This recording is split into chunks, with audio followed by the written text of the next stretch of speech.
오늘 이 출애굽기 1장에서 키버스가 되는 것이 세 절이 있습니다. 7절, 12절 그리고 20절인데 똑같은 메시지를 반복하고 있죠. 우선 이제 7절을 다시 한번 보시면 한번 7절을 한번 같이 다시 읽어보겠습니다. 7절 시작. 이스라엘 자손은 생육하고 불어나 번성하고 매우 강하여 온 땅에 가득하게 되었더라. But the children of Israel were fruitful and increased abundantly, multiplied and grew exceedingly mighty. And the land was filled with them. 이렇게 되어 있어요. 여기서 이제 우리가 주목할 단어가 바로 생육하고 불어나 번성하고 가득하게 되었더라. 이제 이 구절인데 이 세 개의 그 중심 단어는 intentionally 성경이 그렇게 기록을 하고 있습니다. 이 단어가 왜 중요한가 하면 창세기 47장 그러니까 야곱과 그 자녀들이 가나안에 불어닥친 대기근을 피하기 위해서 하나님의 섭리 가운데 애굽으로 먼저 내려가서 프라임 미니스터가 되어 있던 요셉의 초청으로 이제 가족이 전체 이민을 가게 되죠. 우리가 한국에서 캐나다로 유학을 오든지 이민을 온 것처럼 그렇게 이민을 가게 되었는데 그때 제네시스 47:27에 이렇게 기록이 되어 있어요. 들어보세요.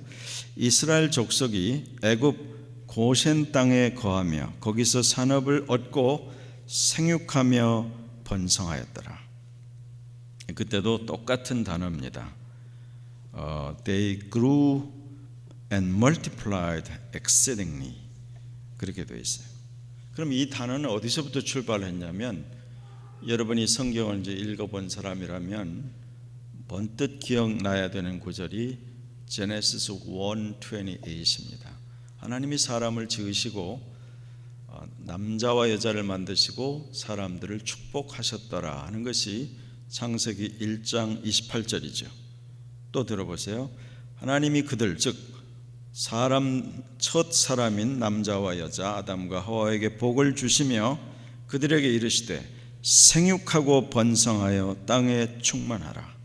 Then God blessed them and God said to them, Be fruitful and multiply, fill the earth. 그렇게 얘기했어요. 그래서 이 단어들이 똑같이 지금 반복되고 있다는 것을 주목할 필요가 있습니다.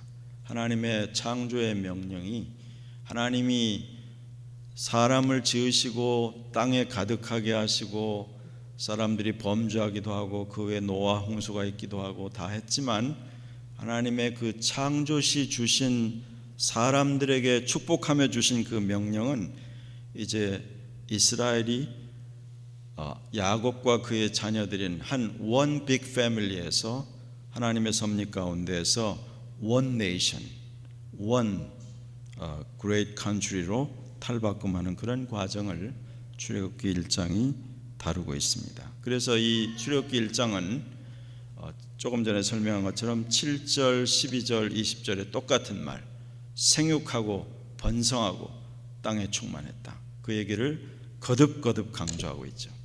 그런데 우리가 이제 스토리를 읽은 것처럼 여기 있는 얘기는 짧지만 아주 굉장히 임팩트가 강한 그런 내용으로 되어 있죠. 저들이 생육하고 번성하고 땅에 충만하게 된 그 모든 일들의 배경에는 모든 조건과 모든 상황이 다 좋았느냐? 그렇지 않다고 말하죠. 오히려 학대를 받을수록 그 유명한 The more they oppressed 혹은 they afflicted, the more they increased, multiply. 그 얘기를 하고 있는 거죠. 그럼 성경이 말하는 이 표현을 우리가 이제 쫓아가 보려고 하는데 오늘 네 가지 포인트로 이야기를 하고자 합니다. 우선 8절로 11절에 보면 저들이 점점 번성하는 것을 보고 8절에 요셉을 알지 못하는 새 왕이 일어나서 애굽을 다스리더니 걱정을 하기 시작했다는 거죠. 그럼 여기 성경이 말하는 요셉을 알지 못하는 새 왕, a new king who didn't recognize Joseph. 요셉이라고 하는 인물이 이스라엘 전체가 완전히 기근에 패민 때문에 나라가 망하게 될 뻔한 것을 하나님이 주신 지혜로 애굽 전체를 살려낸 일이 창세기 후반부에 기록이 되어 있습니다. 그래서 요셉과 그의 가족까지 다 초청해서 그 땅이 오래도록 시간을 지냈는데, 시간이라는 것이 빨리 지나니까 요셉을 전혀 알지 못하는 새 왕. 그럼 이 성경 본문 이렇게 간단히 말하고 있지만 역사적으로 이것은 not just a king but a new dynasty. 다이내스티라는 말은 왕조가 일어났다는 얘기죠. 그 이집트의 고대 역사를 연구를 해보면 힉소스라고 하는 왕조가 있습니다. 그 왕조는 이상하게 독특하게 조셉이 프라임 미니스터가 될 그 시대를 포함하고 있는 그 왕조는 이상하게 non-Egyptian dynasty로 알려져 있습니다. 이집트의 본토 대부분의 본류가 아닌 어떤 왕조가 일어난 때가 있어요. 하나님의 특별한 섭리 가운데.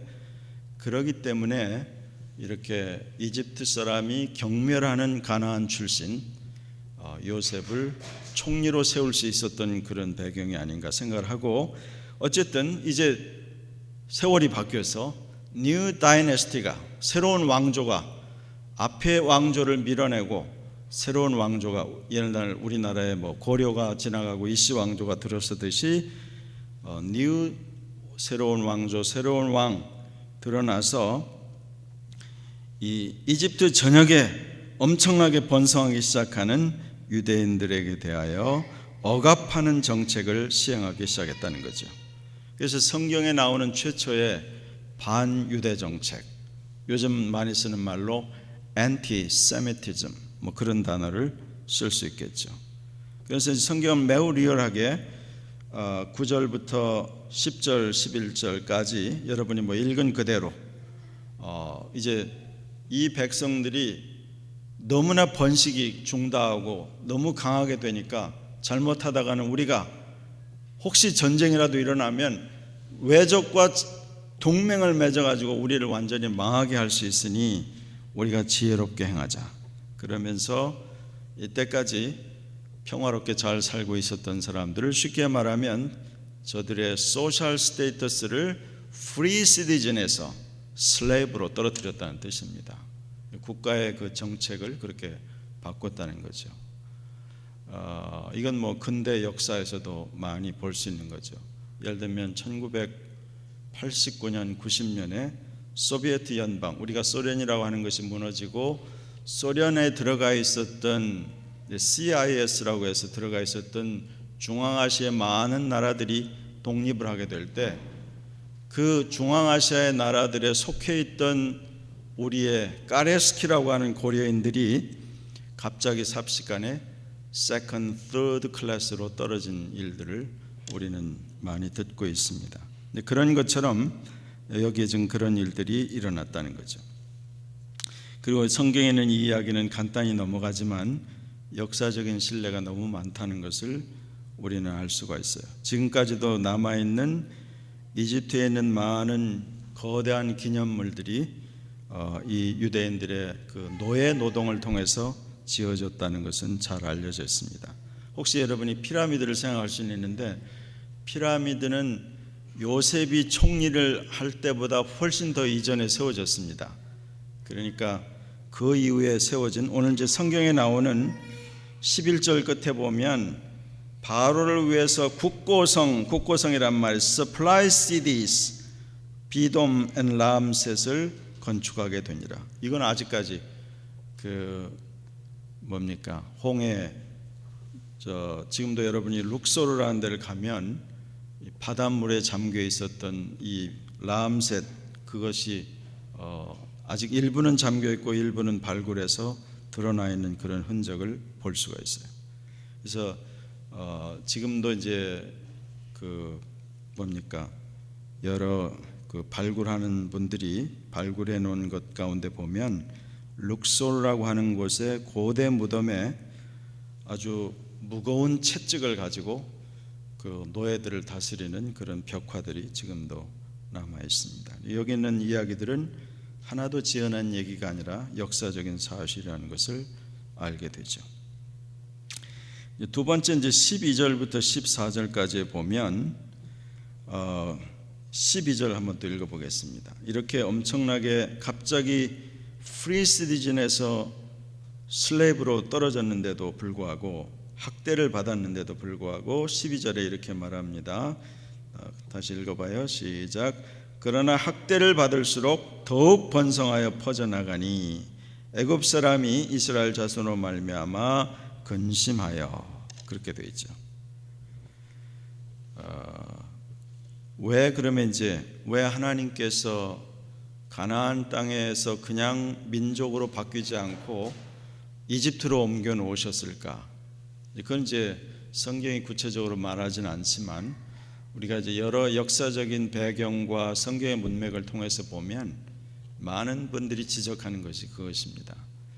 가나안 땅에서 있었던 지독한 우상 숭배가 점점 더 심해졌지만 야곱과 그 아들 12지파의 조상이 된 그 아들들이 계속 거기에 있었다라고 하면 필연적으로 가나안 족속과 믹스 매리지를 할 수밖에 없게 되었을 것이고, 그러면 이스라엘의 정체성을 지키기가 매우 어려웠을 것이다. 그런데 이집트는 아까 내내 말씀드린 대로 이집트라는 나라 자체가 굉장히 민족별로 구분되어 있는 그런 역사를 가지고 있습니다.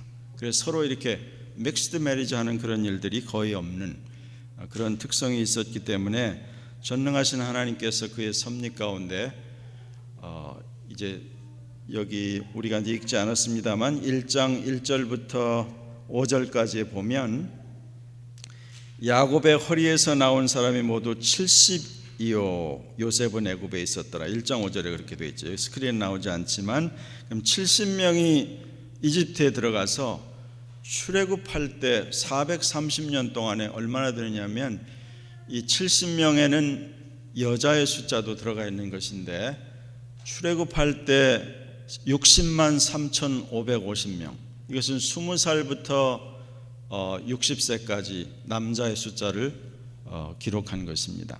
그러면 여자와 어린아이들까지 치면 최소한 2밀리언 되는 그런 민족으로 바뀌었을 것이라고 보통 생각을 하는 거죠.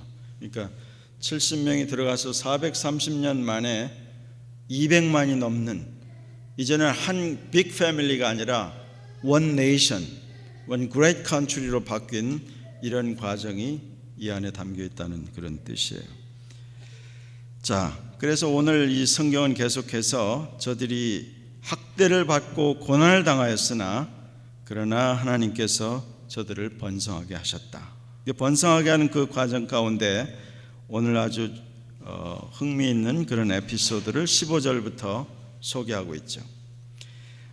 이 고난 속에서도 성장하는 이 성경의 원칙은 항상 Story of the people of God, 하나님의 백성의 이야기. 성경 전체 고난받을수록 더 성장한다, 고난 가운데 하나님의 역사가 나타난다, 그런 사실을 강조하고 있는 거죠. 그래서 그 재미라기보다 흥미있는 그 구절이 이사야서 54장 17절에 이런 말씀이 있어요. 무릇 너를 치려고 제조된 기계가 날카롭지 못할 것이라. 무릇 일어나 너를 대적하여 송사하는 혀는 내게 정죄를 당하리니 이는 여호와의 종들의 기업이요 이는 그들이 내게서 얻은 의니라. 여호와의 말이니라. 하나님께서 택하신 그 백성을 저들이 실수도 하고 범죄하며 우상숭배를 하기도 했지만 하나님께서 섭리 중에 저들의 걸음을 지키시고 저들을 멸망시키려고 하는 많은 나라들이 있었죠. 여기 이집트부터 시작해서 그 다음에 중요한 아시리아, 바벨론 등장하지만 결국 하나님께서 저들을 다 물리치시고 그 이스라엘 백성을 지키시고 번성하게 하시는 그런 이야기들을 이사야서 54장에서 찾아볼 수가 있죠. 지금 이제 15절에 보면 아주 흥미있는 이야기가 써 있습니다. 15절부터 17절까지 한번 다시 읽어보죠. 우리 15절로 17절입니다. 시작. 애굽 왕이 히브리 산파 십부라라 하는 사람과 부하라 하는 사람에게 말하여 이르되 너희는 히브리 여인을 위하여 해산을 도울 때 그 자리를 살펴서 아들이거든 그를 죽이고 딸이거든 살려두라. 그러나 산파들이 하나님을 두려워하여 애굽 왕의 명령을 어기고 남자아기들을 살린지라 그랬어요. 지금부터 아마 이때 연대가 최소한 3,500년에서 더 넘어가는 그런 3,700~800년 전의 이야기라고 이제 볼 수 있는데, 너무나 이스라엘 사람들이 생육이 중다하고 번식을 빨리 하니까, 그리고 강하니까 바로가 생각하다 못해서 남자아이들을 죽여서 서서히 힘을 빼려는 그런 정책을 썼다. 여러분 한번 생각해 보세요. 지금도 이제 세계적인 화두가 되는 게 뭐냐면 노동력이라는 거거든요. 노동력이 감소가 되면 그 나라의 경제도 앞날이 불투명합니다. 왜 캐나다나 미국이 가장 많이 이민자를 받아들이냐면 이 땅에 비해서 노동력이 감소되면 안 되니까 생산할 수 있는 노동력 인구를 계속 유입을 하는 거거든요. 근데 땅에 비해서 인구가 너무나 많은 유럽이나 일본 같은 데는 가능한 대로 새로운 인구를 받으려고 하지 않죠. 노동력은 그 경제, 그 나라에 번영하는 것에 직결되기 때문에 매우 중요한 거죠. 그런데 예를 들어서 지금부터 3,800년 전에 바로가 한 국가의 통치자로서 그 나라의 번영을 생각할 때 그 경제적인 것보다 더 중요한 것이 요즘으로 많이 말하는 안보에 관한 문제다, 그런 거죠. 시큐리티에 관한 거기 때문에 경제 손실을 감수하고라도 이들을 처단해야겠다, 약하게 하겠다, 이제 그런 정책을 폈다고 생각할 수 있죠. 그런데 이제 그런 와중에 고대 세계니까 여자들이 아이를 낳을 때 산파들이 가서 남자아이는 죽이고 여자아이는 살리라, 이제 그런 이야기를 여기에 기록을 했죠. 근데 여기 히브리 산파 여인 두 사람의 이름이 기록되는데 십부라와 부하라고 하는 두 사람이 있어요.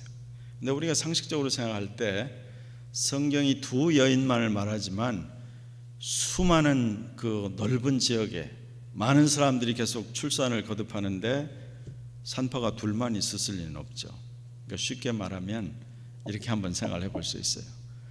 제 이집트 히브리 산파 협회 대표 십부라, 총무는 부하, 이렇게 생각할 수 있죠. 그러니까 이 두 사람이 많은 산파들의 리더격이고 그들의 그 모든 출산하는 것, 그 모든 일에 그것을 이끈 지도자였다는 사실을 짐작할 수 있어요. 어쨌든 굳이 두 여인의 이름을 우리가 생각한다면 히브리 말로 이 시프라라고 하는 그 이름은 뷰티, 아름답다는 뜻이 있고, 푸아라고 하는 그 이름은 스플렌더 혹은 빛, 광채, 그런 뜻을 가지고 있어요. 이 두 산파가 17절이 이제 이 1장에서는 아주 클라이막스처럼 아주 강력한 그런 표현을 가지고 있는데 이렇게 이야기하죠. 그러나 산파들이 하나님을 두려워하여, 여러분 바로를 두려워하지 않았을 리가 없죠. 바로는 이집트에서 신적인 대우를 받고 있습니다. 그냥 not just king, is a god. 그리고 바로가 명령을 하면 그 자리에서 극형을 받을 수밖에 없는 그런 엄청난 권세를 가지고 있는 것인데, 바로의 명령을 두려워했다는 그런 표현이 나오지 않고 하나님을 두려워하여, 성경은 그렇게 이야기를 하죠. 산파들이 하나님을 더, 우리가 구체적으로 이해하자면 산파들이 하나님을 더 두려워했기 때문에 그 엄청난 권세를 가진 애굽 왕 바로의 명령을, 즉 히브리 남자아이를 죽이라는 그 명령을 어기고 남자아이들을 살린지라. 이 표현이 오늘 1장에서 아주 중요한 구절이라고 할 수 있습니다. 이 구절은 성경에서 여러 번 우리에게 같은 울림으로 전해져 오는데 신약에서 제가 두 구절만 소개하겠습니다. 예를 들면 사도행전 4장 19절에 그 대제사장과 바리새인 종교 지도자들에게 위협을 받았을 때 그 재판정에서 베드로와 요한이 대답하여 가로되 하나님 앞에서 너희 말 듣는 것이 하나님의 말씀 듣는 것보다 옳은가 판단하라. And Peter and John answered and said to them, whether it is right in the sight of God to listen to you more than to God, you judge. 그렇게 이야기를 했어요. 또 한 가지는 그 다음 장에 Acts 5:29 똑같은 경우입니다. 또 어나더 재판장에서 베드로와 그 사도들이 이렇게 대답을 해요. 베드로와 사도들이 대답하여 가로되 사람보다 하나님을 순종하는 것이 마땅하니라. But Peter and the other apostles answered and said, we ought to obey God rather than man. 성경은 우리에게 계속해서 우린 물론 성경의 다른 편에서는 예를 들면 로마서 13장 1절 5절에 보면 위에 있는 권세, 즉 우리를 다스리는 가버먼트, 정부에서 뭐 요즘 말로 하면 대통령이나 수상이나 혹은 뭐 주지사나 이런 사람들이 그냥 자기들이 선출된 게 아니고 하나님이 허락하지 않으면 그 권세를 받지 못한다. 그러니까 위에 있는 권세에 너희는 합당하게 말을 듣고 저들의 통치에 순종하고 또 디모데전서 2장 같은 데는 그들을 위해서 열심히 기도해야 된다. 왜냐하면 너희들의 신앙생활을 단정하고 고요하게 하기 위해서 그들을 위해서 기도해야 된다. 그렇게 명령하고 계시죠. 그래서 일반적으로 가버먼트의 통치에 대해서 순응하고 잘 따라가는 것은 좋은 시민, 특별히 그리스도인들에게도 성경이 요구하는 것입니다. 그런데 그 가버먼트가 하나님의 자리에 서려고 할 때 하나님께서 명백하게 명하신 것들을 어기려고 할 때 하나님의 자녀들은 어떠한 태도를 취해야 되는가? 오늘 본문과 연결되는 가장 대표적인 것이 어보션에 관한 것이죠. 지금 전 세계는 상식적으로 다 지극한 것으로 낙태, 어보션에 대해서 지지하죠. 이 팬데믹 이전에 그러니까 2019년, 2018년에 이 캐나다의 리버럴 가버먼트에서 이 보통 서머 그 베케이션 타임에 뭐 중고생들도 그렇지만 대부분 대학생들이 서머 잡을 많이 하는데 많은 크리스찬 오르가니제이션에서 정부의 그 프로젝트를 신청해서 그것을 허락을 받으면 정부의 펀드를 받아서 서머 잡을 많이 하고는 했습니다. 그런데 제 기억에 맞다면 2018년부터인가 리버럴 가버먼트가 어떤 정책을 취했냐면 전부 다 인터넷으로 신청해야 되는데 제일 첫 번째 어보션에 대해서 예스 찬성하지 않으면 그 다음 페이지로 넘어갈 수 없게 만들었어요. 그래서 그 해 제가 기억하기에 2018년 19년은 아예 3월부터 팬데믹이 됐으니까 없었고 2018년에 큰 이슈가 됐습니다. 2019년에. 왜냐하면 전혀 이 캐나다 전역에 있는 모든 크리스찬 단체가 어버션에 대해서 예스 할 수가 없기 때문에 그러면 너희에게 정부가 지원을 할 수 없다. 그래서 거의 모든 썸머잡을 전부 다 디스트로이 시켜버렸습니다. 근데 이런 것들이 지금 우리가 살고 있는 이 시대에 나타나는 거죠. 뭐 미국도 말할 것 없고 전 세계에서 오늘날 낙태에 대해서 여러 가지 뭐 디테일한 것으로 들어가면 얘기가 있지만 하나님이 여기처럼 어린아이를 죽이는 것, 태어나자마자 죽이는 것, 뱃속에 있는 것 죽이는 것 거의 똑같은 이슈죠. 이제 그런 부분들을 만일 정부가 성경이 명료하게 이야기하고 하나님께서 정하신 위치, 더 쉽게 얘기를 하자면 정부가 예수 그리스도 믿는 것을 불법으로 정하면 정부의 방침대로 따라서 믿지 않겠느냐. 그게 지난 세월 동안 공산주의 국가에서, 지금도 노스코리아에서 벌어지는 일이죠. 그러면 여러분, 우리가 초대교회 300년 동안 그 무서운 로만 엠파이어의 핍박 가운데 있을 때, 로만 엠파이어에는 둘 중에 하나, 황제를 숭배하겠느냐 그리스도를 숭배하겠느냐. 그럴 때 황제를 숭배하겠다고 하지 않으면 감옥에 가거나 순교를 당하거나 마을에서 쫓겨나거나 하는 그런 일밖에 없었는데, 그런 모든 이슈들이 성경의 출애굽기 1장으로 끝나는 것이 아니라 인류 역사에서 흘러오는 동안에, 또 지난 기독교 역사 동안에 계속되어 왔다는 사실을 생각해 볼 수가 있어요. 그러니까 지금 같은 이야기를 우리에게 하고 있는 것입니다. 그러면 여기 히브리 산파라고 하는 미드와이브스라고 하는 이 산파, 뭐 요즘에는 한국식 말로 뭐 조산원 이렇게 말하는 게 좋겠죠. 조산원인지 산파들이 출산을 도와서 이야기를 하는데, 이런 부분에서 그 엄청난 신 중의 하나인 바로의 명령을 어기고 그 바로의 명령보다 하나님을 더 두려워해서 남자아이를 살렸다. 이 얘기는 우리에게 많은 것들을 생각하게 하는 거죠. 그러면 애굽 왕이 이제 그 다음에 18절에 다시 자기 말을 듣지 않는 두 산파들을 소환을 했죠. 산파에서 19절에 이렇게 말합니다. 뭐라고 말했어요? 너희가 어찌하여 이같이 남자 아기들을 살렸느냐. 여러분, 이 성경은 그냥 넘어가지만 만약 이 두 히브리 산파들이 그 받았을 그 부담을 한번 생각해 보세요. 두려움을 생각해 보세요.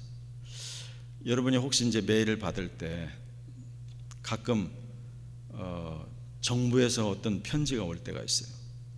제가 언제 한번 잠깐 얘기했지만 지난 9월 달에 저한테 이제 하얀 봉투에다가 검은 글씨 또 온타리오 가버먼트 마크가 찍혀가지고 벌써 이렇게 봉투부터 굉장히 범상치 않은 이제 그런 봉투를 딱 열어보면 말투가 얼마나 그냥 아주 이 경직되고 강한 표현을 쓰죠. 소환장 뭐 이렇게 써가지고 내가 주어로로 배심원 그 패널로 네가 선택이 됐으니까 아무 날 아무 시 몇 시까지 다운타운에 있는 361 유니버시티 애버니의 5층 빌딩 어디로 집합을 해라. 집합 안 할 시에는 너는 뭐 어떻게 처벌을 받을 것이다. 아주 첫 문장부터 그렇게 나와요. 그런 문제 편지를 받으면 마치 내가 무슨 잘못이라도 범한 것처럼, 아니 무슨 말이 이렇게 강해? 막 이런 느낌을 갖게 되죠. 그런데 이 두 히브리 산파들은 자기들이 바로의 명령을 받고도 하나님을 더 두려워해서 아기들을 살리고 있었는데, 바로가 다시 재차 소환을 해가지고 Why? What have you done? Tell me.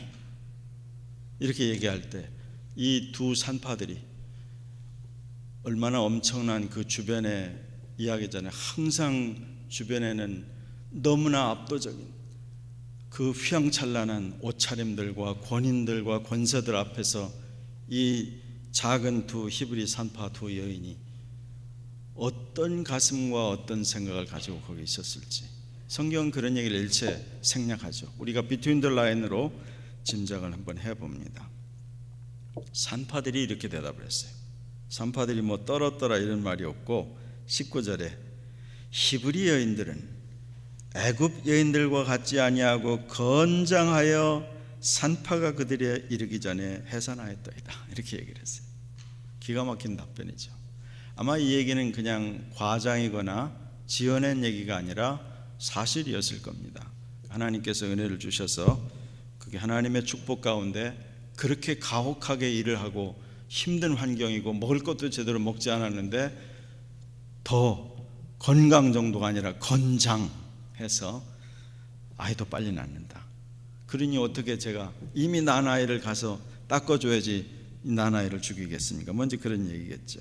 이 얘기를 읽을 때마다 저는 이제 복음서에 예수님이 하신 말씀을 기억을 한번 해봅니다.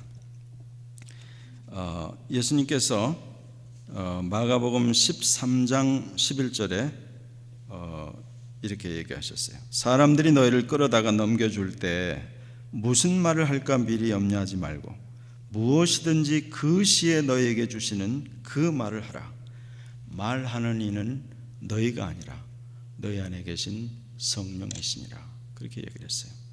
아마 이때에도 이 사실은 인간적으로 보면 불안하고 두렵고 어떻게 그 순간에 입술이 제대로 떨어져서 말인들을 할 수 있었겠어요. 그를 담대하게 하고 이런 지혜로운 답변을 하게 하신 이는 그들 안에 역사하신 하나님의 영이라고 우리는 믿습니다.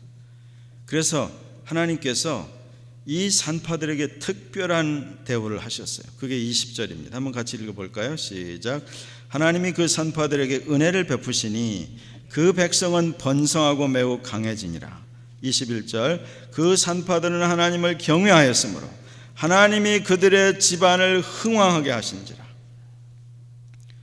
여러분, 이제 우리는 대개 이 마지막에 굉장히 눈길이 가죠. 그 집을 흥왕하게 하신지라. 집안이 흥왕하게 되기를 원합니까? 이건 질문이 별로 좋은 질문 아니죠. 원하지 않을 사람 아무도 없으니까. 집안이 흥왕하게 되기를 원합니다. 근데 우리말 번역이 아주 실감나게 잘 번역했는데 영어로는 그냥 아주 심플합니다. 여기 NIV는 어떻게 했는지 모르지만 God provided a household. 그 말은 문자적으로 무슨 말이냐면 고대 세계에서 이 산파들, 미드와이프는 원래 자기의 가정이나 자식이 없는 사람들이었습니다. 그래야만 계속 출산을 돕는 일을 할 수 있어요. 남의 아이를 낳는데 자기는 자식이 없는 그런 사람들이었다고 해요. 그런데 집안을 흥왕한다는 그 말은 무슨 뭐 복권에 당첨했다, 뭐 갑자기 어디서 돈이 쏟아지더라도 그런 의미가 아니고, 특히 구약 성경에서 집안을 흥왕하게 되는 가장 중요한 그 이슈는 자식을 많이 낳는 것입니다. 그래서 이 번성하게 자녀들이 이렇게 많아지는 것을 흥왕한다고 지금 이야기하는 거예요.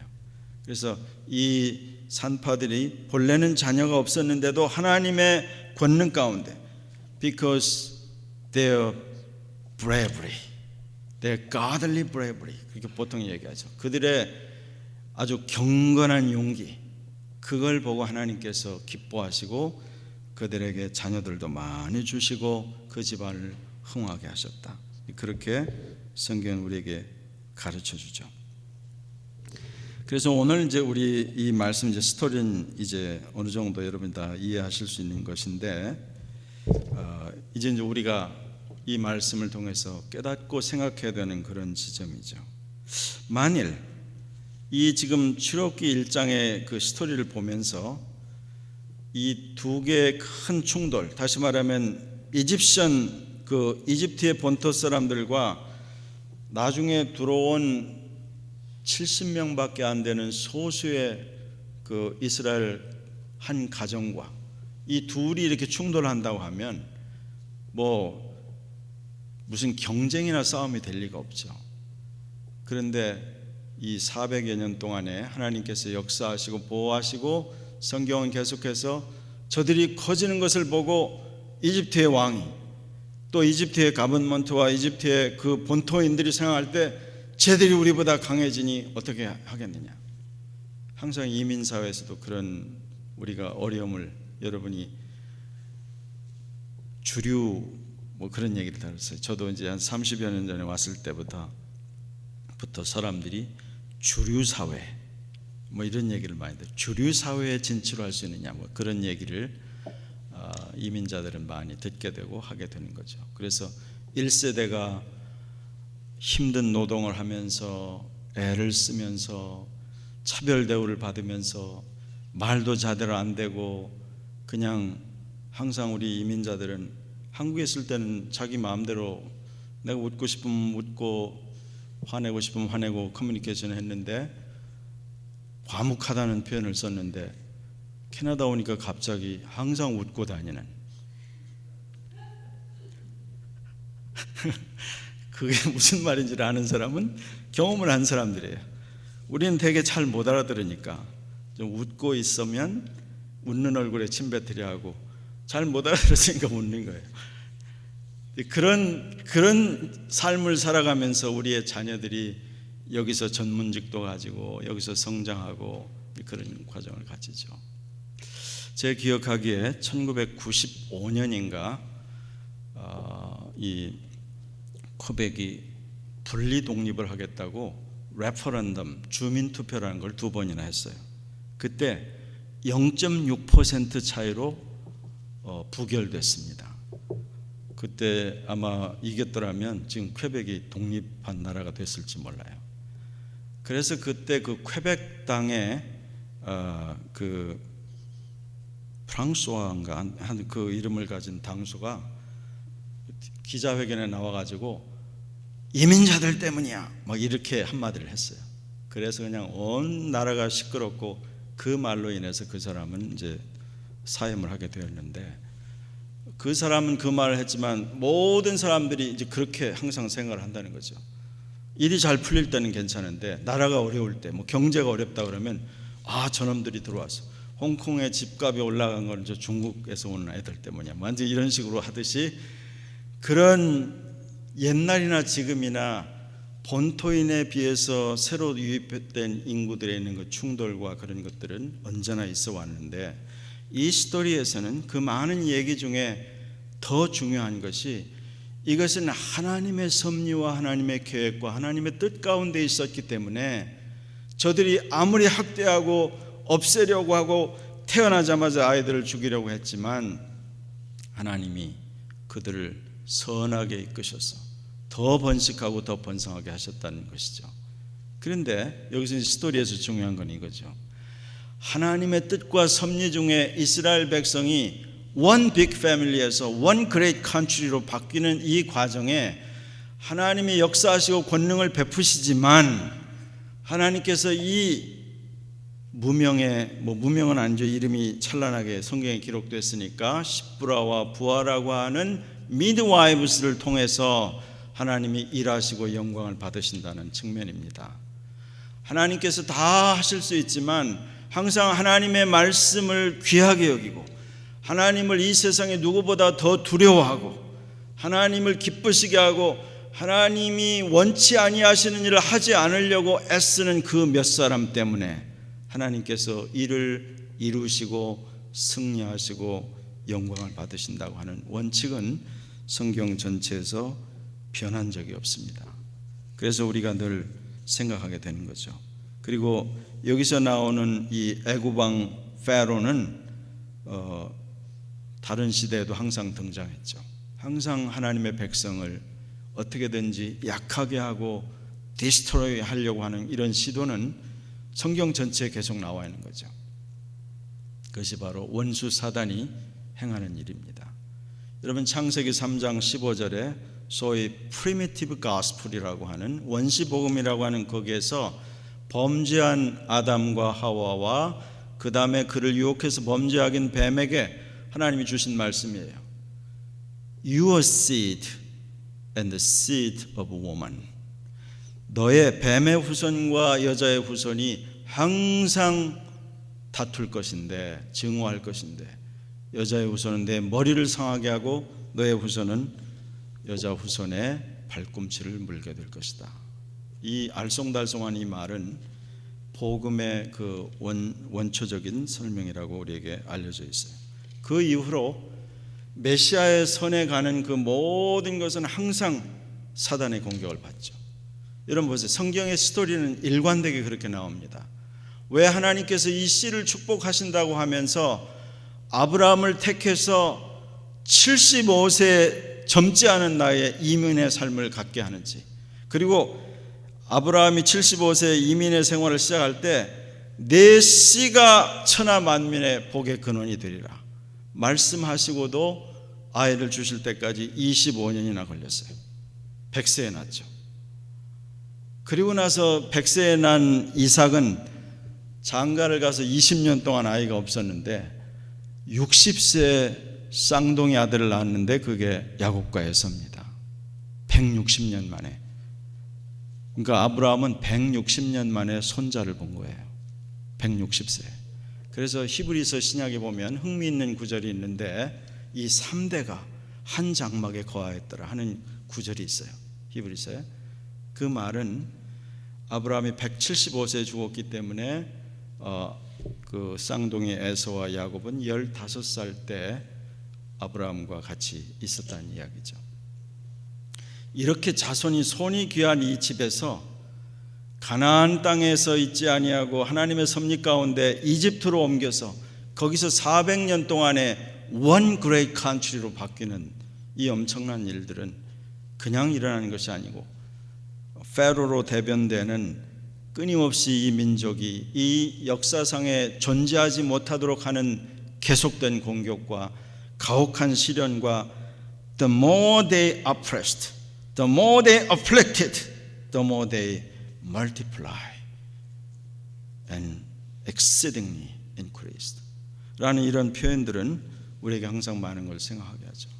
여러분, 제가 왜 이 이야기를 강조하냐면 성경의 이집트는 언제나 세상의 모형입니다. 이 이집트는 이스라엘 곧 하나님의 백성이 많아지게 되면 항상 거센 반발을 해요.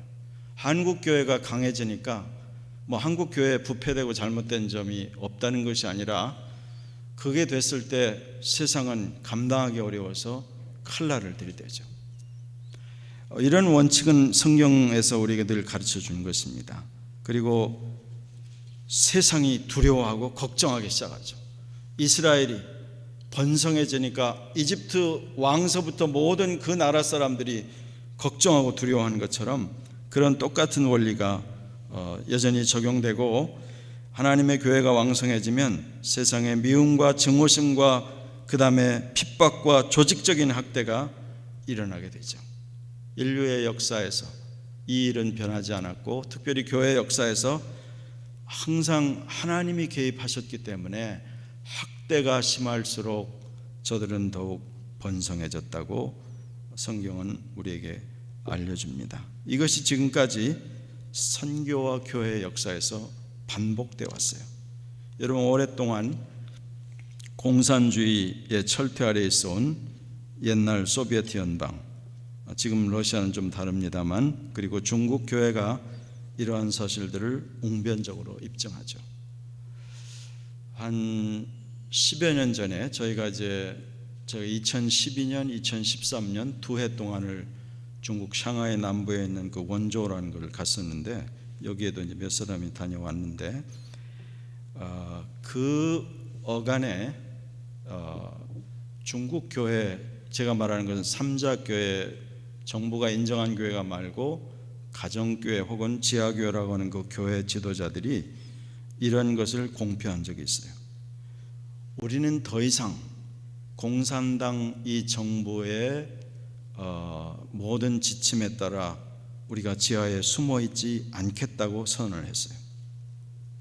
왜냐하면 이 공산당 지침에 따라서 활동을 제약을 받는 이 일을 계속 하니까 주님이 오시기 전에 복음을 다 전하지 못할지 모른다고 하는 긴박한 그 느낌 때문에 그런 선언을 하게 됐죠. 그런 선언을 하자마자 중국의 그 지하교회 최고 지도자 50명이 1년 반이 넘게 감옥에 수감되어 있었습니다. 그리고 많은 성도들이 고통을 받았죠. 근데 지금은 제가 2012년, 13년 중국에 갔을 때 중국 그 어려운 상황에서도 중국 교회가 한 2,000명씩 모여서 선교 대회도 하고 이슬람 지역, 그러니까 지금 이제 신장 위구르가 많이 이슬람 지역에 엄청난 문제가 있지만 중앙아시아 쪽으로 중국 선교사들을 계속 보내기 시작하고 그렇게 크게 번성하기 시작했는데 아니나 다를까 2012년부터 등장한 이 시진핑 정권이 지금 여러분이 다 소식 듣는 것처럼 뭐 우리가 다녀왔던 온주의 큰 교회들도 다 때려 부시고 중국 내 수천 개의 십자가 다 떨어뜨리고 불태우고 감옥에 가두고 이 엄청난 일을 해서 지금 약간 주춤해진 그런 상태가 되어 있죠. 근데 여러분, 학대를 받을수록 인간의 힘으로가 아니라 하나님의 섭리와 하나님의 개입으로 반드시 이 학대가 심하면 심할수록 하나님의 백성은 증가한다고 하는 성경의 그림이고 역사에서 증명한 원칙입니다. 이 백성이 계속 번식하고 창성할 때 쓰임받았던 이 십부라와 부하라는 이 산파는 요즘으로 말하면 성령과 지혜가 충만한 지도자들이라고 말할 수 있어요. 이 신적인 권세를 휘두르던 바로의 명령보다 하나님의 뜻을 거스르는 것을 더 두려워한 사람들, 그것이 바로 오늘날 교회가 필요로 하고, 하나님의 교회에서는 어떤 사람들을 길러내야 되느냐, 열심히 기도하고 열심히 신앙생활해서 세상에 복을 많이 받고 사업도 잘 되고 뭐 일이 잘 되는 그것도 부수적으로 따라오는 것이지, 하나님께서 원하시는 하나님의 교회에서 길림을 받아야 되는 그의 백성들의 그 요건은 하나님 앞에서 너희 말 듣는 것이 하나님의 말씀을 듣는 것보다 옳은가 판단하라. We ought to obey God rather than man. 이렇게 말했던 그런 사도들의 언급을 쫓아가는 사람들이죠. 세상의 추세나 힘에 굴복하지 않고 하나님의 뜻을 따라가는 그런 지도자들을 세상은 목마르게 기다리고 있죠. 너무나 지금 어지러운 세상에 우리가 살고 있잖아요. 그래서 다시 한번 다니엘 11:32 말씀을 소개합니다. 자기 하나님을 아는 백성은 강하여 용맹을 발하리라 그랬어요. 오직 자기 하나님을 아는 백성은 강하여 용맹을 발하리라. 그리고 이제 끝으로 제가 여러분 저를 포함해서 권면하고 싶은 것은 Let us be spiritual midwives. 여러분, 미드와이프가 하는 일은 사방에 다니면서 출산하려고 하는 그 여인들, 산고에 시달리는 여인들의 출산을 돕는 사람들이 미드와이프죠. 만일 그렇다고 하면 오늘 이 시대에도 여기저기 찾아가서 생명을 낳으려고 하는데 애쓰는, 어떻게 해야 바르게 신앙생활을 하는지, 이렇게 어렵고 힘들 때 어떤 것이 하나님의 말씀을 따라가는 것인지를 좀 옆에서 도와줘야 되는 산파들이 너무나 필요하죠. 자기 혼자는 어떻게 해야 될지 모르니까 그런 산파들이 필요하죠. 제가 이제 며칠 전에 어떤 분한테 전화를 받았어요. 지금 벌링턴에 살고 있는 분인데 전화 첫 마디가 저한테 목사님 너무하신 거 아닙니까? 그랬어요. 그게 무슨 소린가 하면 제가 옛날에 목회하던 다른 교회, 그때 집사였는데 지금은 장로님인데 몸이 많이 안 좋아요. 그래서 자기가 지금 항암 치료를 앞두고 있는데 이렇게 힘들 때 목사님 와서 좀 나를 내 머리에 안수하고 좀 뜨겁게 기도해서 나에게 용기를 갖게 좀 해주세요. 내가 여러 번 생각하다가 오늘 전화합니다. 그래서 이제 제가 내일 가기로 했는데, 어쨌든 이 어려운 시대, 이 삶의 척박한 환경에서 하나님의 자녀들이 각 곳에서 내 삶도 힘들고 어렵지만 학대를 받을수록 더 번성하고 집안이 흥황하게 되는 비결은 내 일에도 힘들지만 담대하게 하나님의 말씀을 더 두려워하며, 그리고 여기저기 가서 믿음의 생활을 지속하도록 생명을 낳도록 영혼을 세우고 격려해주는 믿음의 산파들이 얼마나 필요한지, 여러분이 그런 이 시대의 믿음의 산파들로 다 나서시기를 간절히 축원합니다. 기도하겠습니다. 우리 함께 나눈 말씀을 기억하면서 잠시 한번 기도하죠.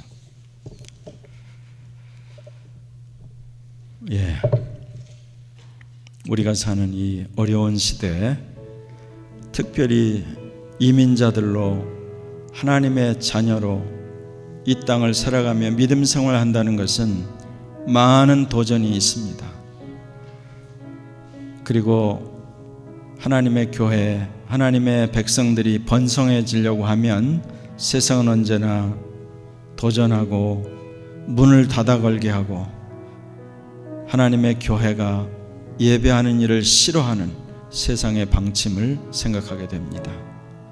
이때 우리가 어떤 태도로 이 시대에 나가야 하는지, 어떤 자세로 나가야 되는지, 하나님의 말씀과 하나님의 사심을 더 두려워하며 하나님의 뜻을 쫓아가려고 하는 믿음의 승리자들이 되게 하시고 담대한 용기를 가지고 이 시대에 주님을 섬겨서 하나님께서 기뻐하시는 믿음의 산파들이 되어서 하나님께서 그 복으로 각 집안을 흥왕케 하시고 저들의 인생의 주의 놀라우신 은혜를 경험하게 되기를 원하나이다. 주님, 우리 형제 자매들 하나하나의 삶과 저들의 가정에 여호와의 복이 임하며 담대해지며 충만하며 하나님의 뜻을 찾아 승리하는 믿음의 걸음을 걷게 해주시기를 간절히 소원하옵고 예수님의 거룩하신 이름으로 기도하였습니다. 아멘.